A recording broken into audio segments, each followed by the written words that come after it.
This is the Daily Market Comment by Rafi Boyadjian. I'm Maria Bashardis. Thanks for joining us at XM.com.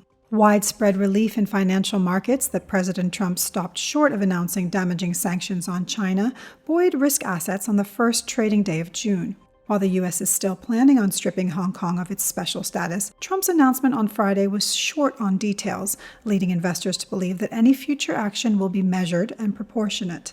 More importantly, Trump steered clear of threatening to tear up his much-prized Phase 1 trade deal in his latest dispute with Beijing, easing fears of a major flare-up in U.S.-China tensions. Stocks were back on the front foot, with shares in Hong Kong surging by 3.4%, though U.S. futures pointed to more moderate gains on Wall Street.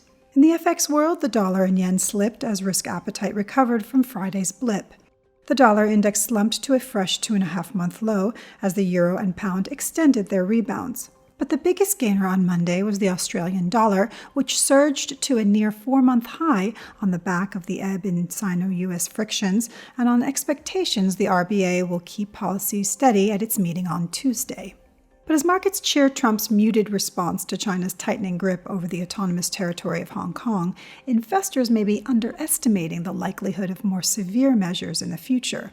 In addition, mass protests are spreading across U.S. cities over the racist killing of a black person by a police officer last week. With the unrest getting worse, there's a growing fear that the riots will not only hamper businesses' efforts to return to normality after weeks of shutdowns, but the large crowds will cause a spike in coronavirus cases just as they are starting to come down.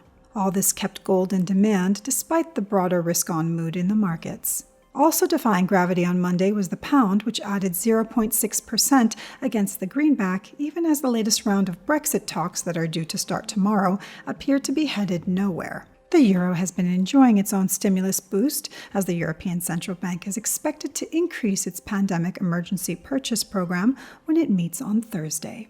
This was today's Daily Market Comment. Thanks for joining us at XM.com.